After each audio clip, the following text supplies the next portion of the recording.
It's a Thursday morning in Playa del Rey, California. Beverly Polly watches her husband crack 2 eggs into a pan.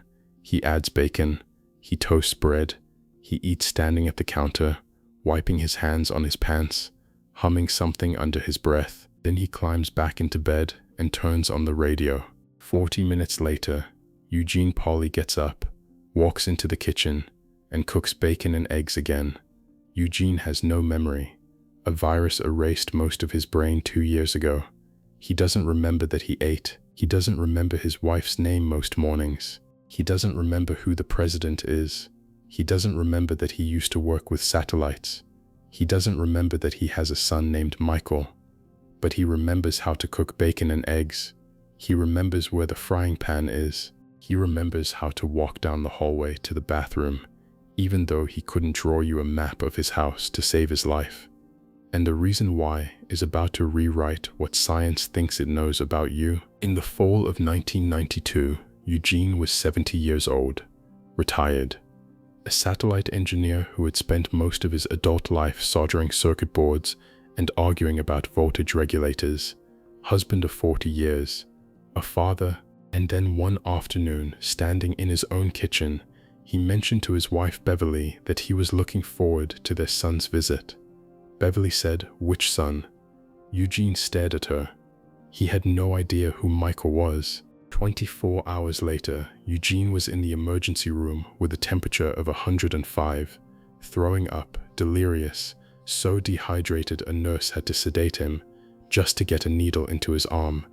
Viral encephalitis, a relatively common virus. You've probably had it a dozen times as a cold sore on your lip, but in rare cases, the virus slips past a barrier it isn't supposed to cross, and it eats the brain from the inside out. Eugene slipped into a coma. He nearly died.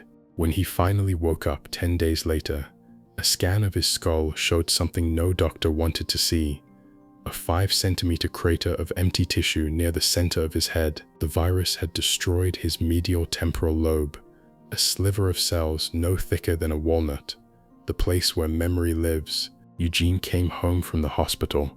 He couldn't remember what year it was. He couldn't remember the names of his friends. He couldn't follow a conversation for more than a minute before it slid out of his head like water. Some mornings he would get up, cook bacon and eggs, climb back into bed, and 40 minutes later get up and do it again. And here's the part that made one neuroscientist at the University of California sit up in his chair when he saw Eugene's scans. Even though a piece of Eugene's brain the size of a walnut was gone, even though he had lost almost 30 years of his own life, he could still walk to the kitchen. He could still make a sandwich. He could still navigate a house he could not describe. Something in Eugene was still learning. Something was still remembering. Just not the part of him that knew he was. Now I want you to picture a different place. A few years later, a casino floor in a riverboat hotel on the Mississippi River. It's 3 in the morning. The tables are empty. A cocktail waitress is walking the room with a silver tray of shrimp from the buffet because management has asked her to keep the last customer happy. The last customer is a housewife named Angie Bachman. Angie hasn't eaten since lunch. She's sitting alone at a blackjack table. In front of her is the last chip of the last inheritance her parents left her. Nearly $1 million gone in roughly a year. She pushes the chip forward onto the felt. The dealer deals, Angie loses. She stands up, she drives home, she goes upstairs. She cries in the bathroom so her husband won't hear. A year from now, Angie Bachman is going to stand in front of a judge, and she is going to say something strange.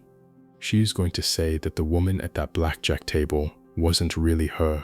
She is going to say that Harris Casino had studied her brain, her preferences, her triggers, the sounds that relaxed her, the drinks she liked, and had engineered an experience specifically designed to keep her coming back, that they had mailed her coupons, sent a limousine to her door, given her $20,000 a month in entertainment credit, that by the second year, the woman who walked onto that casino floor was not making a decision.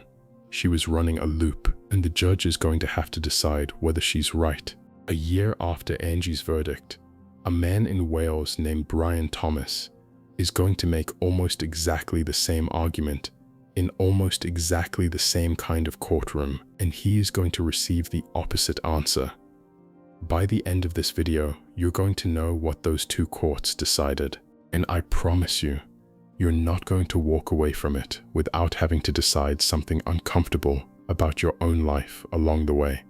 But to understand the question those courts had to answer, we have to go back to Eugene Polly's kitchen, because everything the law is about to wrestle with is sitting in the empty space at the center of Eugene's brain. The neuroscientist's name was Larry Squire, 52 years old, a professor at UC San Diego who had spent 3 decades studying human memory. When Eugene's scans landed on his desk in the fall of '93, Squire recognized what he was looking at almost immediately, because he'd seen a scan like it once before, 30 years earlier as a PhD student at MIT, studying a man known in the medical literature only as HM.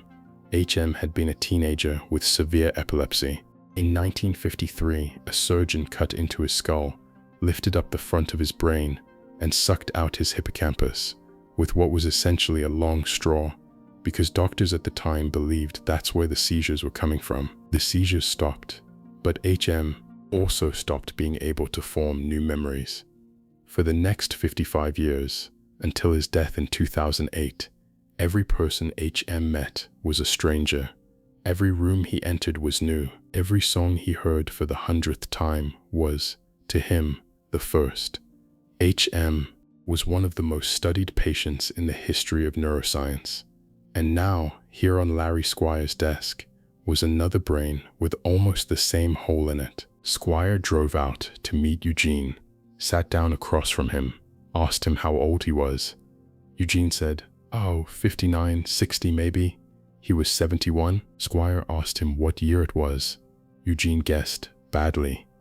So far, so similar to HM, but then something unusual happened. Squire asked Eugene to draw a map of his own house, the layout of the rooms, which hallway led to the kitchen, where the bathroom was.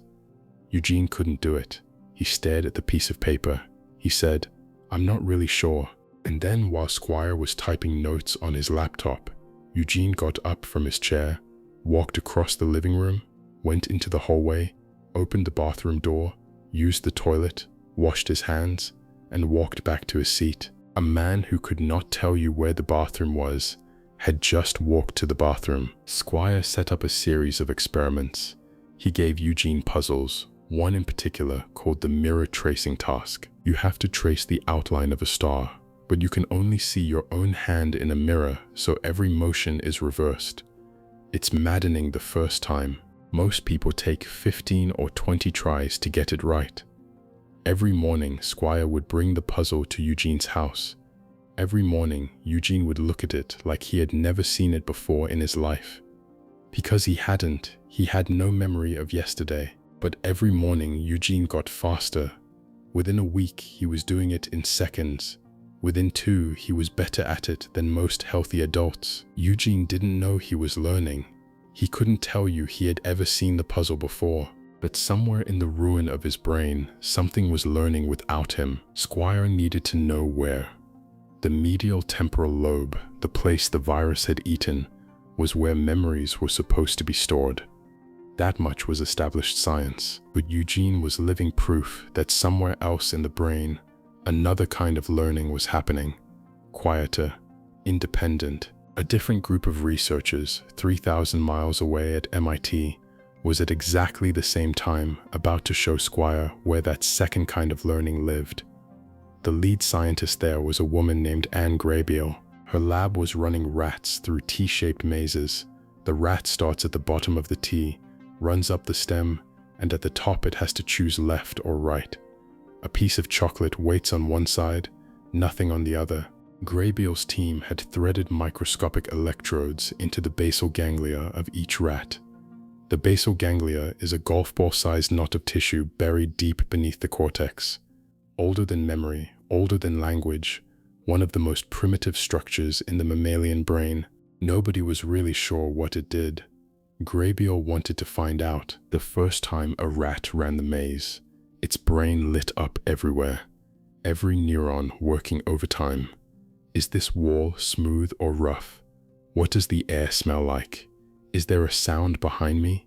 Where is the chocolate? Running a maze for the first time, it turned out, was exhausting. But by the 5th run, the brain had quieted a little. By the 50th, almost all of the activity was gone, except for 2 tight bursts. One at the start of the maze, the moment the rat saw the gate, and one at the end, the moment it tasted the chocolate. Everything in between, the choice, the turn, the path, was running on silence. The brain wasn't deciding anymore. It had chunked the whole sequence. See the gate, run the stem, turn right, eat the chocolate, into a single unit of automaticity stored in the basal ganglia, running without conscious thought. A habit. This is what neuroscientists now call the habit loop. Cue, routine, reward. A trigger that tells your brain to switch into autopilot. A behavior you've executed so many times, it no longer needs conscious attention. And a payoff that tells your brain, remember this loop, run it again next time. The cue can be a time of day, a place, a smell, a feeling, a person, a song.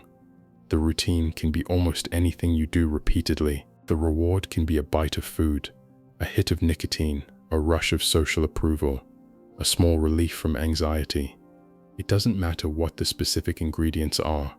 Once the loop is built, it lives in the basal ganglia, and the basal ganglia is one of the oldest, deepest, most stubborn parts of your brain. It is also the part that survived in Eugene. Eugene could still walk to the bathroom because the cue, the tension in his bladder, triggered a routine he had run 100,000 times. He could still cook bacon and eggs because the cue, hunger, the pan on the stove, triggered a sequence his basal ganglia remembered perfectly. He couldn't tell you he was doing it, but his brain could. And here's the part that should give you pause.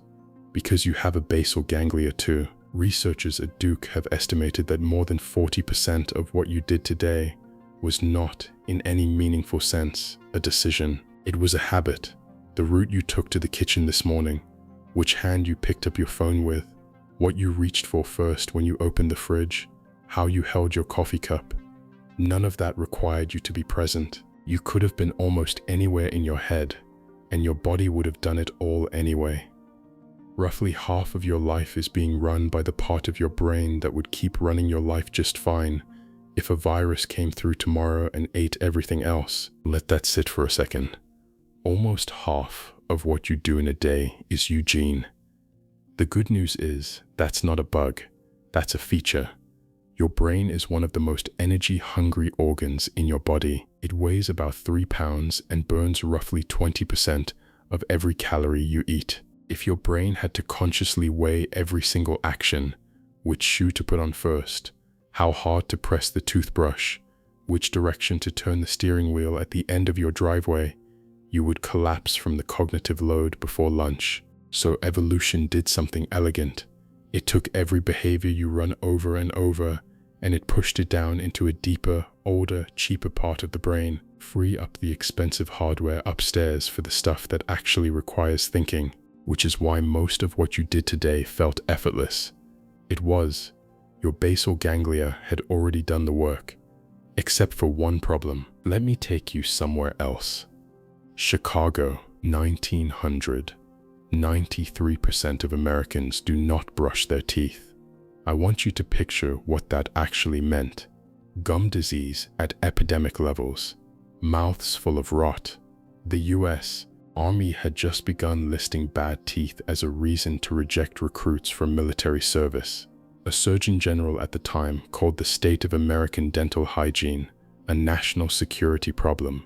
And here is the strangest part. Toothpaste already existed. A product called Pepsodent had been sitting in warehouses for years. It worked. It was cheap. Nobody bought it. You could not, in 1900, give a tube of toothpaste away. The man who was about to change that was not a scientist. He was not a dentist.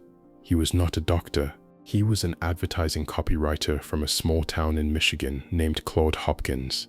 And what Hopkins was about to do over the next 10 years would put a toothbrush in 65% of American bathrooms. He was also about to accidentally discover the law that now gets used on you every single day by every company whose product you cannot stop buying. Hopkins was in his 50s.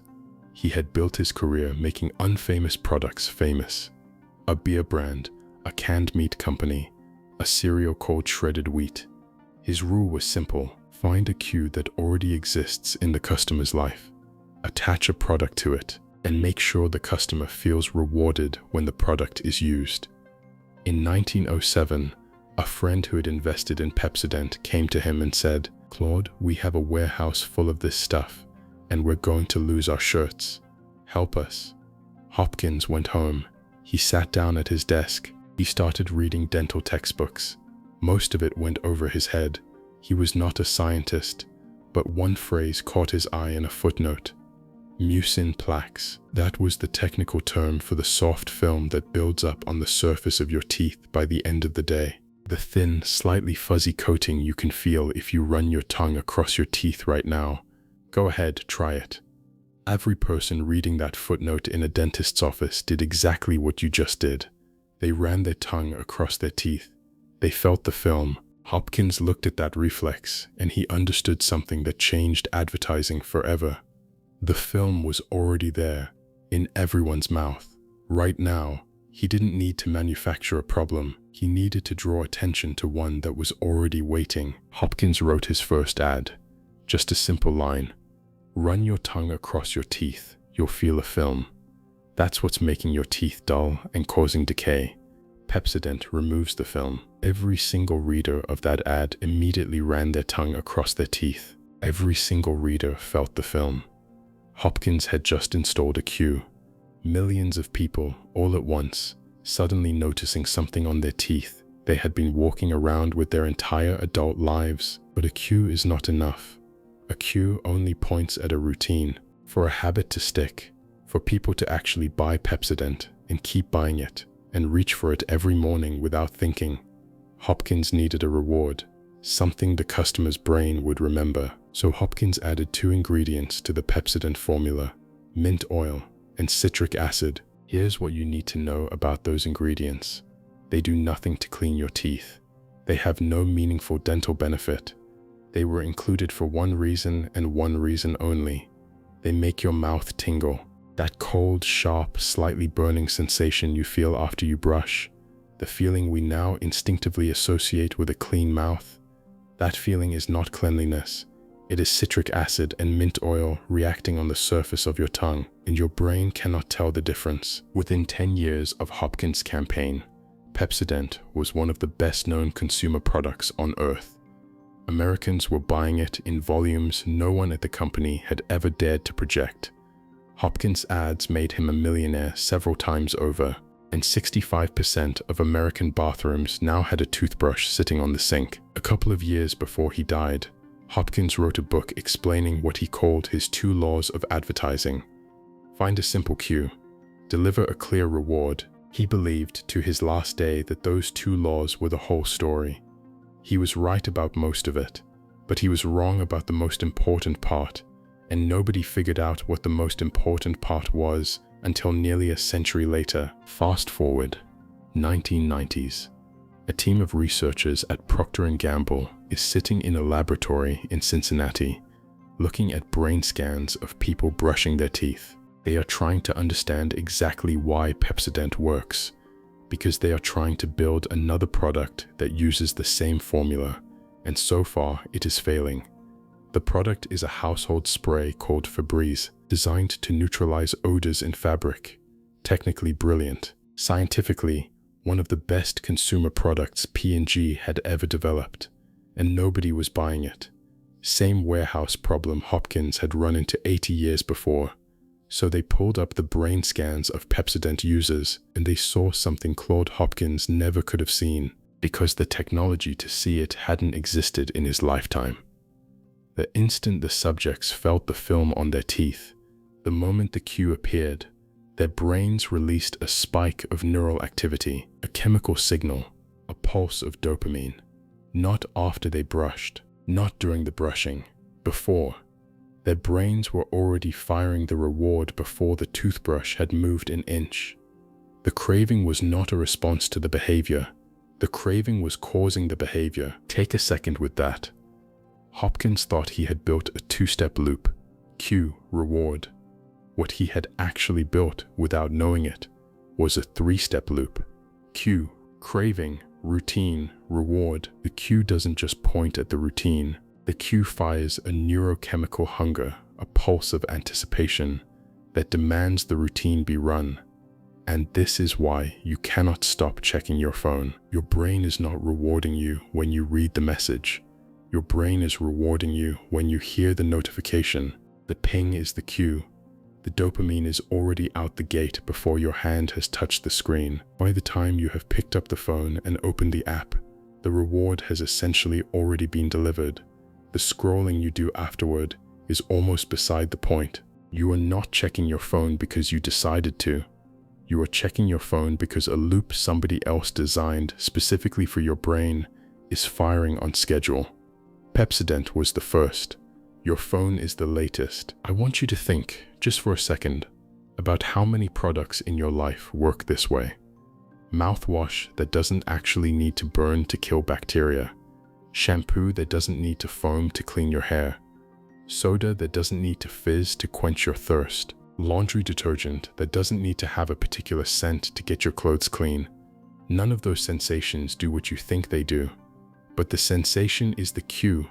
The sensation triggers the craving. The craving demands the product. And your brain, like Eugene Pauli's brain, like every human brain built by evolution, has no way to tell the difference between the sensation of working and the actual work. Every company that has ever hooked you on anything has been hooking the same exact part of Eugene's brain, the part that keeps running loops even when there is nobody upstairs paying attention. And this is where we have to talk about willpower. Because when most people hear the word habit, they think of willpower as the solution. I have a bad habit. I need more discipline. I need to try harder. I need to want it more. If habits ran on behavior, willpower would work. You could just decide to stop. You could white-knuckle through it. But habits don't run on behavior. They run on craving. And you cannot decide to stop craving. Your brain starts firing the chemistry of the reward the instant the cue appears, before your conscious mind is even in the room. By the time the thinking part of you catches up and says, "Wait, I decided I wasn't doing this anymore," the dopamine has already been dispensed. The craving has already been installed. The loop has already started. All you are doing with your willpower is trying to interrupt a movement that has been in motion for several seconds. You are not fighting the behavior. You are fighting your own brain chemistry on a schedule, and your conscious mind is the one who showed up late. This is why every smoker who decides to quit with discipline alone tends to relapse. Why every dieter who just decides to cut carbs tends to break. Why every person who has ever tried to change anything by sheer force of will has ended up 6 weeks later, sitting on their couch wondering what is wrong with them. Nothing is wrong with them. They were trying to fight their brain with the wrong weapon. And Charles Duhigg's argument in this book is that most of us are still trying to fight it that way. Most of us are still treating our habits as failures of character. Most of us still haven't really understood that we are Eugene. We haven't gone back to Angie Bachman yet, to the housewife at the blackjack table at 3 in the morning, pushing the last chip of her family's inheritance onto the felt. We haven't gone back, but I want you to notice something about her case that you didn't know 15 minutes ago. When Angie walked onto that casino floor, she was not walking into a gambling hall. She was walking into a machine that had been engineered specifically to talk to the part of her brain we've just been discussing. Harrah's Casino, by the time Angie was a regular customer, had one of the most sophisticated data operations in corporate America. They tracked how long she stayed, which games she preferred, what time of night she arrived, what drink she accepted from the waitress. When she started losing, which is the moment most players leave, Harrah's knew exactly what kind of comp, a free meal, a free room, a free concert ticket, would keep her at the table. The cocktail waitress, who seemed to appear in front of her at exactly the right moment, with exactly the drink she liked, was not appearing by accident. Harrah's had built a queue, they had built a craving, they had built a routine, they had built a reward. The entire casino was a three-step loop, designed for Angie's specific brain, running on a feedback system more refined than almost anything Claude Hopkins could have imagined. Once a loop like that is running in a human being, the question of whether that human being decided to gamble becomes the hardest question in this entire book. Hold that. We're getting there. First, I want to take you to a different room. A different kind of battle. October 1987. A hotel ballroom in Manhattan. The crowd is a few hundred Wall Street investors in suits that cost more than most people's cars. They are sitting with their drinks. They are waiting. They are waiting for the newly appointed chief executive of the Aluminum Company of America to walk out on stage and deliver the speech every CEO delivers on the first day of a new tenure. They expect the usual: a profit target, a cost-cutting plan, a commitment to streamline operations, maybe a layoff number. That's the script. Every CEO in every ballroom in New York in 1987 was running that script. Alcoa in particular was a company that badly needed one. It was more than 100 years old at this point, a hulking industrial dinosaur. Bloated, slow, union battles every other year, a stock price that had been sliding. The board had pushed out the previous CEO after a disastrous run and had taken a risk on a 51-year-old bureaucrat most of the room had never heard of. His name was Paul O'Neill, and when he walked up to the microphone, the investors leaned forward in their chairs, waiting for the numbers. O'Neill didn't give them numbers. He didn't talk about quarterly earnings. He didn't talk about restructuring. He didn't mention the stock price a single time. He said, "I want to talk to you about worker safety. Every year at Alcoa," he said, "workers are injured so badly they cannot come back to work the next day. Every year, some of them die." He looked out at the room. He said, "I intend to make Alcoa the safest company in America. 0 injuries, that is my commitment." The room went silent. Then a hand shot up from the back. An investor said, "Mr. O'Neill, what about inventory levels?" O'Neill answered, "I'm not sure you heard me. If you want to understand how Alcoa is doing, you look at our worker safety numbers." Another hand, "What about your capital spending plans?" O'Neill said, "I don't think you heard what I said. You want to know how this company is doing. You come look at our injury rate." The investors started emptying the room. One of them ran, literally ran, to a payphone in the hotel lobby. He called his biggest clients. He said, and I am quoting from Charles Duhigg's book, "The board has put a crazy hippie in charge. Sell your Alcoa stock before the rest of the investors in that ballroom get to their own phones." A lot of people that afternoon sold their Alcoa stock. It was the worst financial decision most of them made that decade. Within a year, Alcoa was posting record profits. Within 5 years, the stock had more than doubled. By the time Paul O'Neill retired from the company 13 years later, Alcoa's market capitalization had grown by $27 billion, and the company had become, by a wide margin, the safest heavy manufacturing business on the planet. The crazy hippie had been right, and the rest of the story is going to tell you why. Here is what Paul O'Neill had figured out, and what almost nobody else in American business had figured out at the time. You cannot walk into a company with 200,000 employees and simply announce that everyone is going to work harder, or be more efficient, or communicate better, or innovate faster. People don't respond to that. Unions don't respond to that. Middle managers don't respond to that. The previous CEO at Alcoa had tried to mandate improvements, and 15,000 workers had gone on strike. They dressed up dummies to look like managers and burned them in the company parking lot. You cannot change a giant organization by announcing a list of new priorities. What you can do, O'Neill had realized, is find a single habit inside the organization that every person, union worker, middle manager, executive, shareholder, agrees matters, and change that one habit and let the second-order effects do the rest of the work. Safety was his one habit. Nobody was going to argue against it. A few weeks after his speech, O'Neill was on a plane to Tennessee to visit a smelting plant. On the way, he got a phone call. A young worker at the plant had just been killed. He had been trying to fix a piece of jammed equipment, and something had gone wrong. O'Neill got off the plane. He drove straight to the factory. He called every executive and every senior manager into a conference room. He sat down at the table. He asked them one question: who is responsible for this death? The managers looked at each other.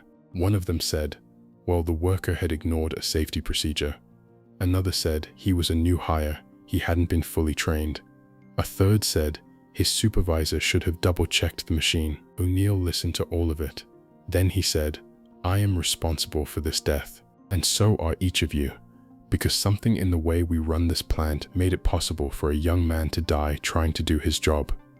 I want to know, by the end of this week, everything about how this happened, every decision that led to it, and I want a specific plan, not a general plan, a specific plan for making sure nothing like this ever happens again. Here is what O'Neill did next, and this is the part that matters. He instituted one rule across the entire company. Every injury at every Alcoa facility, anywhere in the world, had to be reported directly to the CEO's office within 24 hours, along with a root cause analysis, along with a specific plan to prevent it from happening again. And here is where the invisible cascade started. To hit that 24-hour deadline, every unit president had to know about every injury almost the moment it happened, which meant their vice presidents had to know the moment after that, which meant the floor managers had to know the moment a worker got hurt, which meant the workers themselves had to feel safe enough to flag problems the moment they saw them. In a company of 200,000 people, information had started moving in real time. A flow that had never existed before in the 100-year history of Alcoa was suddenly flowing up the hierarchy, down the hierarchy, across plants. And once information is moving that fast about one topic, it turns out you cannot prevent it from moving that fast about other topics. If your floor manager is telling his VP about a loose bolt on a rolling machine, he is also telling him, while he has him on the phone, about the defect rate on Tuesday's run, about the customer complaint from the buyer in Ohio, about the engineer who has an idea for cutting scrap metal by 15%. The safety habit had become, without anyone explicitly designing it, a communication habit, a quality habit, an innovation habit, a profit habit. Paul O'Neill had changed exactly one habit inside Alcoa, and it had invisibly rewired everything else. There's a story in Duhigg's book that has always stayed with me.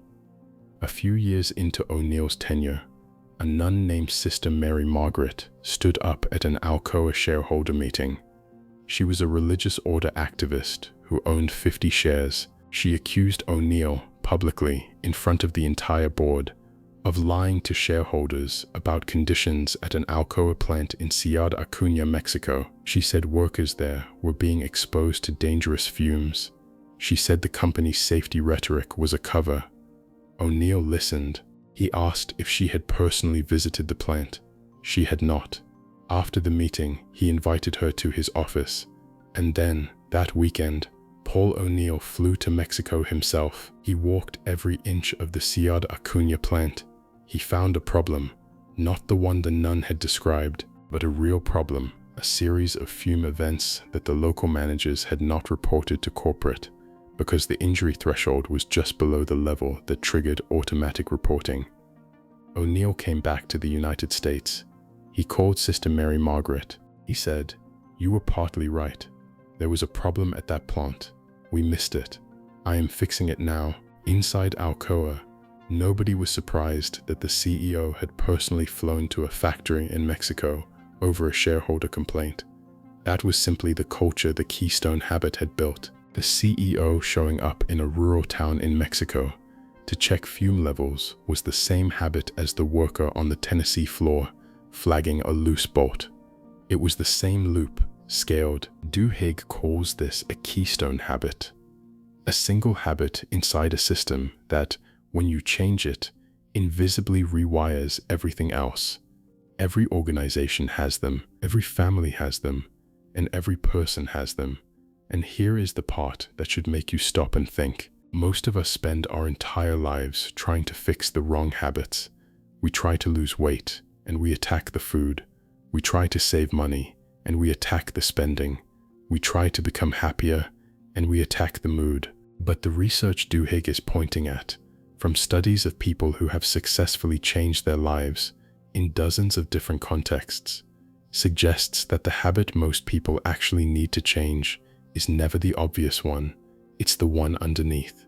The small, unglamorous, structural habit that is holding up every other behavior you haven't been able to shift. For some people, it's as simple as going to bed at the same time every night, because everything downstream of sleep changes when sleep stabilizes. For others, it's keeping a food journal, not dieting, just writing down what they ate, because once the information is visible, the choices start quietly adjusting themselves. For others, it's making the bed in the morning, because a made bed sets the tone of the next 6 decisions. Paul O'Neill's keystone habit was worker safety. Yours will be something else, but I promise you, it is almost never what you think it is. I want to leave you with one question before we move on. Not to answer right now, just to sit with. If you had to name the one habit in your life that, if you changed only that one, would quietly rewrite the rest, what would it be? Not the habit you've been told to change, not the habit your doctor wants you to change, or your spouse wants you to change, or your social media feed is telling you to change. The one underneath, the one that is holding up every other behavior you've been trying to fix for years. Most people will live their entire lives without ever identifying it. Most people will spend decades attacking the habits on the surface and wondering why nothing sticks. Paul O'Neill found his at a company he had just taken over. The question is whether you can find yours before you've run out of years to use it. Hold that. We'll come back to it. In the summer of 1996, a man named Tony Dungy walked into a conference room in Tampa, Florida, carrying a single sheet of paper. On that sheet of paper was his entire playbook, 8 defensive formations. That's it. Every other head coaching candidate in the National Football League at that time walked into interviews carrying 3-ring binders, thick with diagrams, hundreds of plays, complex schemes, counter-counters, trick formations. That was what the league respected. That was how you proved you were ready to run a team. Dungy walked in with 8. He had been interviewing for head coaching jobs for 14 years. He had been passed over every single time. He was a quiet, religious black man in a league that, in the 1980s and early 90s, did not really hire quiet, religious black men to be head coaches. But the reason he kept getting passed over, the reason the owners kept choosing somebody else, wasn't just that. It was the sheet of paper. Owners would look at the 8 formations and ask, "This is it? This is the system? What if the other team adapts? What if something unexpected happens?" And Tony Dungy would say, every time, the same sentence, "I don't want my players to think. I want them to react." Dungy had been thinking about habits for his entire coaching career. His argument went like this. In a game that moves at the speed of professional football, the players who win are not the players with the most information. They are the players with the fastest reflexes. A linebacker who has to look at an offensive formation and consciously analyze it, read the guard's stance, read the receiver's spacing, calculate the probabilities, decide on a response, has already lost. By the time his conscious brain has made a decision, the play is over. The linebacker who wins is the one whose brain is not analyzing, the one who sees a single cue, the angle of the guard's foot, the depth of the running back's stance, and reacts instantly without thought. The winning linebacker is running a habit loop. Same cue, same routine, same reward, chunked, automated, stored in his basal ganglia, running on silence, which meant to Duhigg that the whole job of coaching was actually pretty simple. You didn't drill 300 plays, you drilled 3, until they were automatic, until the players could run them with no conscious attention at all. And when the other team did something unexpected, your players wouldn't panic, because their brains wouldn't be running analysis. Their brains would be running a loop. The Tampa Bay Buccaneers hired him. They were, at that moment, the laughingstock of the National Football League. They had been described, not as a joke but as an official statistical observation, as the worst team in the history of professional football. They had gone 14 consecutive seasons without a winning record. Duhigg cut the playbook. 8 formations, 3 core plays. His players told reporters that practice felt strange, robotic, mechanical. They were running the same 3 plays over and over, thousands of repetitions a week. One player interviewed after his first training camp said, "I feel like we're not learning football. We're learning to do one thing fast." Duhigg told him, "Good." Within 3 years, the Buccaneers had a winning record. Within 4, they were in the playoffs. Duhigg had done what no head coach had managed to do in the history of that franchise. He had taken a graveyard team and turned them into a contender. And then, at every playoff game, they lost. Every single one. Duhigg could not understand it. The habits were in place. The players could execute the 3 core formations faster than any team in the league. During the regular season, when a game mattered but didn't really matter, the Buccaneers were lethal. But in the playoffs, when the game actually mattered, when the score was close and the clock was winding down and the stadium was screaming, something happened. His players would stop running their habits. They would start thinking. They would second-guess the formation. They would try to improvise. They would play football the way everyone else in the league played football, and they would lose. Duhigg would stand on the sideline and watch it happen and be unable to stop it.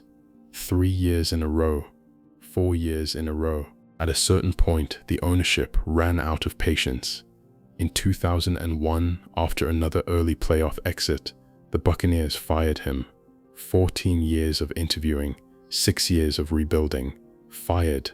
Duhigg went home. A few weeks later, the Indianapolis Colts called. Their ownership had been watching Duhigg for years. They liked what he had built in Tampa. They offered him another chance. Duhigg took it.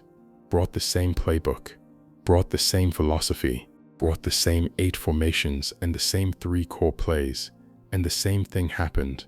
The Colts became a winning franchise, great regular season teams, beautiful execution, and every single year in the playoffs they lost. Duhigg began to suspect something he did not want to admit to himself, that maybe habit wasn't enough, that all the drilling, all the repetition, all the cue and routine engineering he had built his entire career on, maybe it was missing something. Maybe there was a final ingredient he hadn't found yet.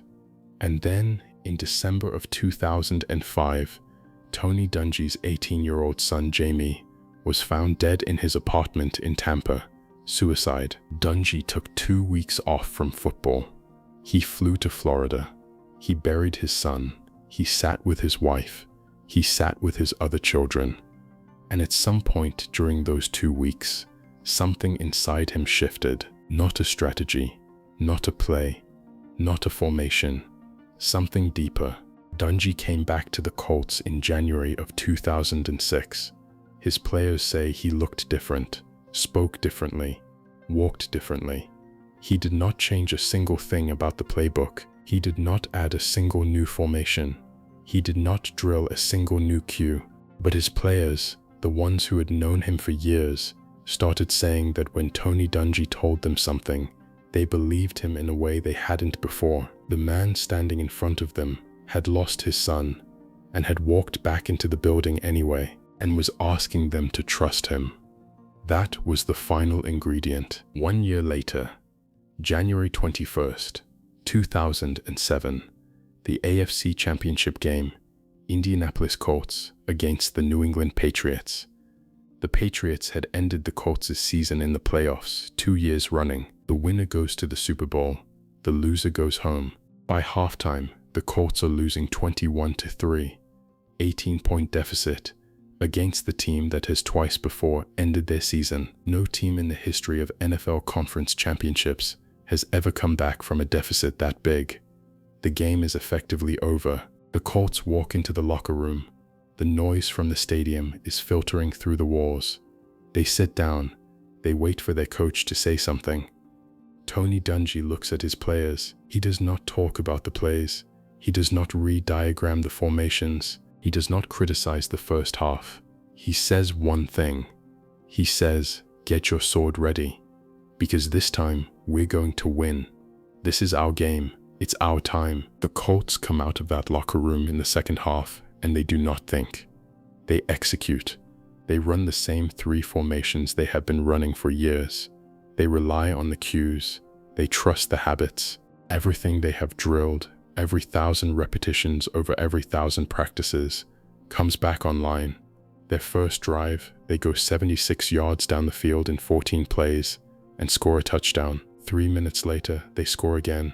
They claw back. They tie the game.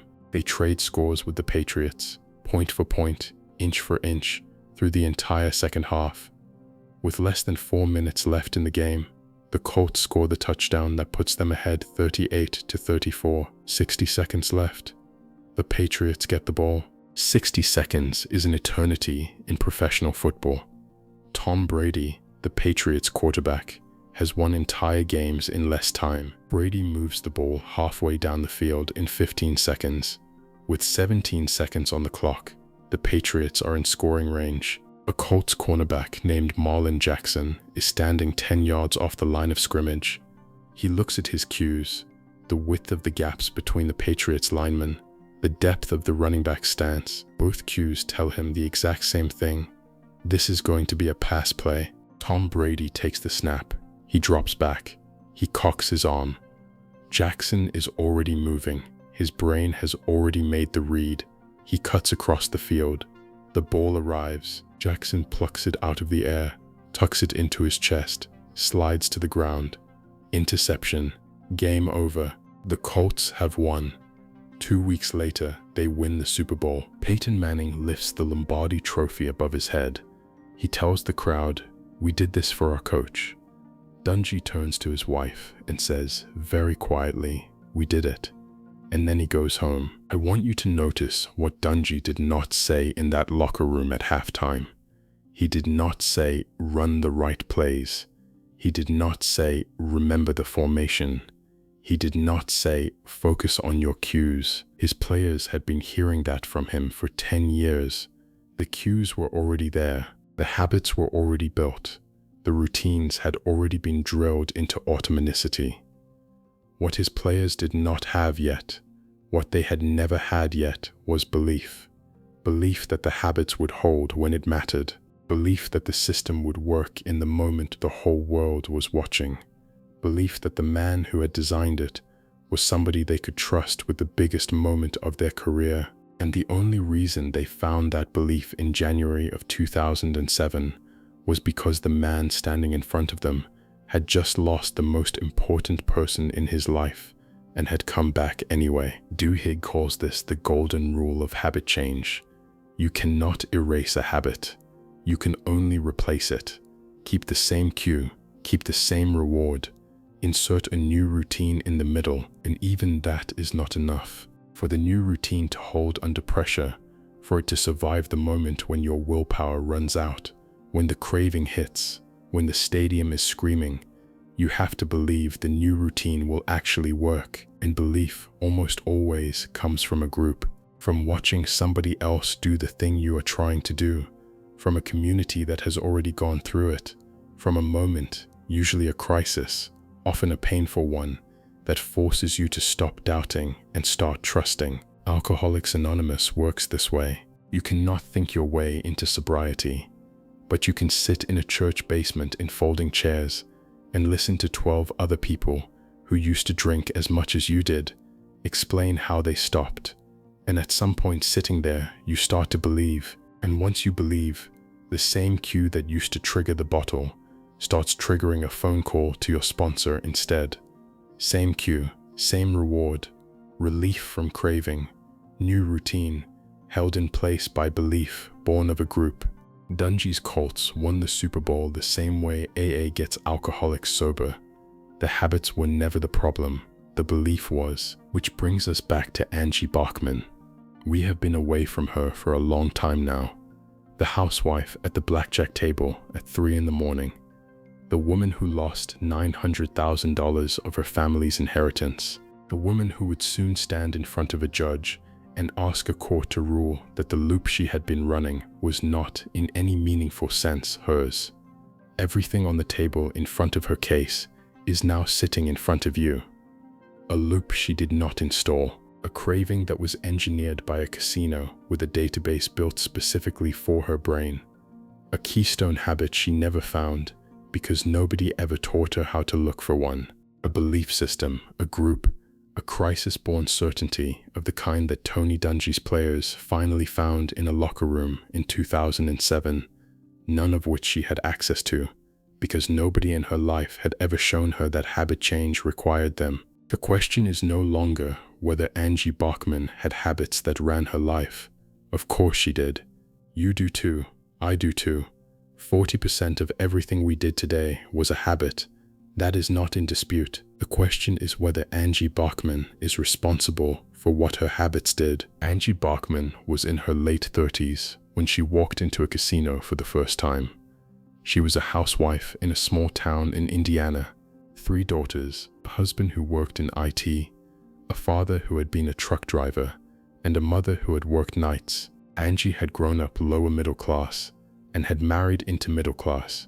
Her father was a country music fan with a quiet pride in his daughter, the one who had gone to college, the one who had a stable life, the one who wasn't going to repeat the struggles he and her mother had gone through. On a Saturday night in 1999, Angie's husband suggested they drive across the state line to an Indian casino, just for fun, $40 each. Angie spent her $40 in about 20 minutes.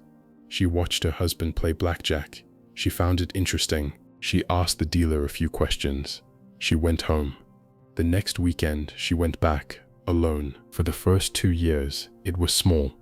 $100 a visit, then $200, then $5. Her husband didn't mind. The household could afford it. Angie enjoyed it. She liked the people. She liked the way the dealers remembered her name. She liked, specifically, the way the casino felt when she walked in. The lights, the sounds, the smell, the temperature. She would say later, in depositions, that walking onto a casino floor felt like coming home. By the end of the second year, she was going 3 or 4 times a week, losing more than she was winning, starting to hide the losses from her husband. And Harrah's had started paying attention. Harrah's Casino, by the late 1990s, had built one of the most sophisticated customer databases in the United States. Not in gaming, in retail, period. They tracked every swipe of every loyalty card across all of their properties. They knew how long Angie stayed. They knew which games she preferred. They knew what time of night she arrived. They knew the specific drink she accepted from the waitress, vodka and cranberry, light on the ice. They knew the exact dollar amount of losses at which a regular customer like Angie would typically leave the table. They knew because they had modeled it on thousands of customers just like her. And they knew something else. They knew which comp, a free meal, a free room, a free concert ticket, a limousine to her front door, would keep her at the table past the moment she would otherwise have walked away. The cocktail waitress who appeared in front of Angie at exactly the right moment with exactly the drink she liked was not appearing by accident. She was appearing because a computer had flagged the pattern. By the 3rd year, Harrah's was sending Angie a limousine to her house, free suites at the casino hotel, free meals, concert tickets to acts she had told the loyalty program she liked, $20,000 a month in entertainment credit. They were investing in her, in the way a company invests in a promising asset. And Angie, by the 3rd year, was losing far more than $20,000 a month. And then, in 2001, Angie's parents got sick. Her mother was diagnosed with cancer. Her father, a long-time smoker, started having respiratory failures. Within 18 months, both of her parents were dead. Angie inherited, more or less overnight, close to $1 million. The first weekend after her mother's funeral, she drove to the casino. A year and 3 months later, the money was gone. All of it. $1 million. In 15 months. Gone. Angie's lawyer filed suit against Harris. The argument was careful. He did not argue that Angie was insane or incompetent.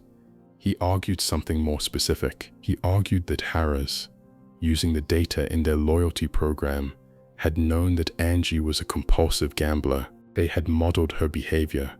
They had predicted her losses.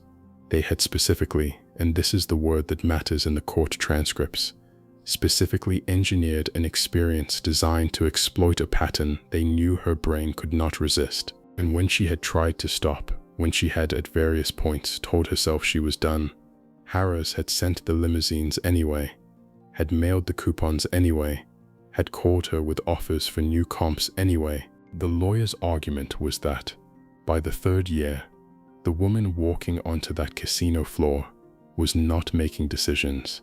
She was running a loop, and the loop had been built by Harris, not through her, for her. A habit system so finely tuned to her specific brain that her conscious choice had effectively been routed around. The court ruled against her. The judge found that Angie Bachman had entered the casino of her own accord, that she had known what blackjack was before she started playing, that she had been an adult with legal agency for the entire time she was losing the money, that Harris had not lied to her, had not drugged her, had not physically prevented her from leaving. She was ordered to pay the casino $125,000 in outstanding debts. The court ruled that what Angie Bachman had done was make bad choices over and over for years, and the consequences of bad choices, under the law, belong to the person who made them. Now I need to take you somewhere else. 2 years after Angie's verdict, July 2008, a campground in Aberporth on the coast of Wales. A 59-year-old retired steelworker named Brian Thomas is on vacation with his wife of 40 years, Christine. They are in a small camper van. That evening, a group of teenagers drives through the campground doing donuts in a field, screaming, harassing the campers. Brian and Christine move their camper to a quieter spot. They go to bed. Brian has a nightmare. In the dream, one of the teenagers has broken into the camper, has climbed into bed with them, is attacking his wife. In the dream, Brian fights the attacker. In the dream, Brian gets his hands around the attacker's throat. In the dream, Brian strangles him. Brian wakes up. He is holding Christine. His hands are around his wife's throat. She is dead. Brian Thomas had sleepwalked for his entire life. His parents had documented it when he was a child. He would get out of bed at night and walk through the house. Sometimes he would eat. Sometimes he would talk. He had never, in 59 years, hurt anyone. Christine had known about it from the day they met. It had never once been a problem in their 40-year marriage. On the night of the vacation, in the Welsh campground, Brian's sleeping brain had apparently incorporated the teenager's harassment into a dream and had taken action. Brian called the police himself. He told the operator, "I think I've killed my wife. I was dreaming. I don't understand what happened." He was arrested, held for 10 months awaiting trial. A team of sleep researchers, led by a specialist from a center in Cardiff, examined him. They attached sensors across his body. They monitored his sleep for a week. They confirmed, with physical evidence, that Brian Thomas was a chronic sleepwalker, that he had no conscious awareness during his episodes, that his motor cortex was active at the same moments his prefrontal cortex, the part of the brain that makes decisions, that applies judgment, that restrains impulses, was effectively offline. The brain that had strangled Christine Thomas in that camper van was not in any meaningful sense Brian Thomas's. The Crown Prosecution Service, after reviewing the evidence, agreed. They declined to pursue the case. The judge instructed the jury to find Brian Thomas not guilty. he walked out of the courtroom, a free man. 2 people, 2 actions driven by habits, neither one fully controlled, one ruined, one free. I want you to sit with that contrast for a second, because it is the deepest thing in this entire book. Angie Bachman argued that her habits had taken her life from her. The court said, "They're still your habits." Brian Thomas argued that his habits had taken his wife from him. The court said, "No, they aren't." The law, in both cases, was not arbitrary. The judges were not being capricious. They were drawing a line, a specific line, and the line they drew is the line that Charles Duhigg's entire book has been walking you toward. Here is the line. Brian Thomas had no way of knowing what his sleeping brain would do that night in the camper. He had sleepwalked his entire life and had never once hurt anyone. He could not have anticipated the loop. He had no visibility into it. When the loop ran, he was not there. He had never seen it coming. He had no opportunity to interrupt it. Angie Bachman, by the end of her 2nd year in the casino, knew exactly what her brain would do when she walked onto a casino floor. She had watched it happen. She had tried to stop and failed. She had hidden the losses from her husband, which means on some level she knew the losses were shameful, which means on some level she knew the loop was running. She had seen the cue. She had felt the craving. She had watched the reward. And the moment you can see your own habit loop, even partially, even imperfectly, you become responsible for it. That is the line. Habits are not destiny, but they are also not an excuse. Brian Thomas was not responsible for what his habits did because he had no access to them. Angie Bachman was responsible for what her habits did because she had access and did not use it. The only people who are actually free in Duhigg's argument are the people who have done the work of understanding how their own habit loops function. Everyone else, and this is the uncomfortable part, everyone else is running the loops they were given and hoping for the best, which is most of us, which is, if we're being honest with each other tonight, probably you. I want to sit here with you for a minute before this video ends, because I don't think this is a book about how to build better habits.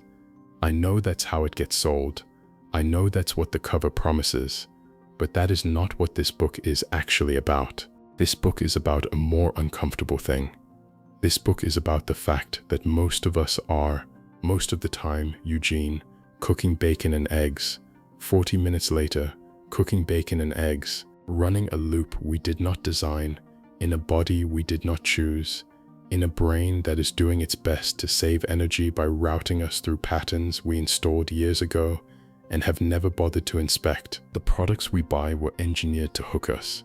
The technologies we live through were built to create cravings. The casinos were built with databases. The apps were built with designers who studied neuroscience. The grocery stores were built with cue and reward diagrams on the walls of the corporate office. None of that is a conspiracy. None of it is even a secret. It is simply what happens when people who understand the habit loop sell to people who do not. And most people never learn. Most people live their whole lives not knowing which one habit, if they found it, would rewrite the rest. Most people attack the surface behaviors for decades and wonder why nothing ever holds. Most people, when their habits finally do something they regret, say something like, "I don't know what came over me. I wasn't myself." And most of the time they're telling the truth. They weren't themselves. They were Eugene. The only thing Charles Duhigg is promising at the end of this book is that once you can see the loop, you can't unsee it. Once you understand that there is a cue triggering a craving, triggering a routine, triggering a reward, once that diagram is installed in your head, you start to notice the machinery in your own life. You start to see why you reach for the phone the second you sit down on the toilet, why you open the refrigerator at 10 p.m. when you are not hungry, why the second drink goes down so much easier than the first, why the argument with your spouse always starts at the same time of day, in the same room, over the same kind of thing. You don't magically acquire the discipline to change any of it. That's not what this book is offering. But you do acquire something more important. you acquire the moral standing of a person who knows what is happening to them. And from that standing, for the first time, change becomes possible. Not guaranteed, possible. Here is the question I want you to carry with you when this video ends. Not the through-line question from earlier, a different one. Somewhere in your life right now, there is a loop running that you have not yet bothered to inspect, a cue you haven't identified, a craving you haven't named, a reward you haven't examined.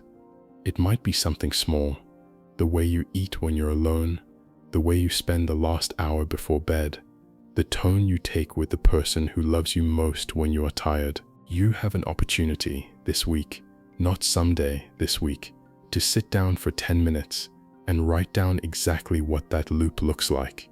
Cue, craving, routine, reward. You don't have to change it. You just have to see it. Because the moment you can see it, you stop being Eugene and you start being responsible for what happens next. If you want to read this book, and I genuinely recommend you do, because there are stories in here I didn't have time to tell you tonight, including the civil rights movement in Montgomery and a long exploration of the neurology of free will. You can find The Power of Habit by Charles Duhigg on Amazon and Audible. The audiobook is particularly good. The links are in the description below. If you buy through them, you support this channel at no additional cost to yourself. And that is how we keep doing what we do here. If something in this video made you see your own life a little differently, if you heard one of those stories and felt a quiet click somewhere in your chest, I'd love it if you hit the subscribe button before you go. We read every book the way we read this one. Carefully, slowly, with the stories left where they belong, at the center of the argument. There is always another book one breath away. We'll see you in the next one.